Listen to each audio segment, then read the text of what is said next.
ஈஸ்வரி எல்லார்கிட்டயும் பேசிக்கிட்டு இருக்காங்க. அப்ப பாக்யா என்ன பிரச்சனை இப்பன்னு ஈஸ்வரிய பார்த்து கேக்குறாங்க.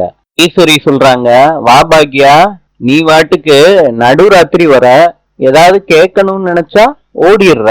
உனக்கு கொஞ்சமாவது வீட்டை பத்தி கவலை இருக்கா? உனக்கு வீட்டுல இருக்கிறது பிடிக்கலையா பாக்யா? பாக்யா சொல்றாங்க ஈஸ்வரி கிட்ட, ஆமாத்த, நீங்க சொல்றதெல்லாம் ரைட்டு. ரொம்ப வருஷமா அடுத்தவங்க கைய எதிர்பார்த்துதான் நான் வாழ்ந்துகிட்டு இருந்தேன். அப்புறம் அதுல இருந்தெல்லாம் வெளியே வந்து கடந்த 7 வருஷமா உழைச்சு சம்பாரிச்சு சாப்பிட்டுக்கிட்டு இருக்கேன் அத்த.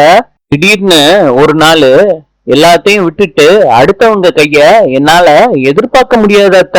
எனக்கு என் சம்பாத்தியம் ரொம்ப முக்கியம். இந்த வயசுல அத்தை உங்களுக்கு விளக்கம் கொடுக்க வைக்காதீங்க, இதுவும் என் பையன் எழில் முன்னாடி. ஈஸ்வரி இத கேட்ட உடனே அசந்து போறாங்க. நாளை சந்திப்போம்.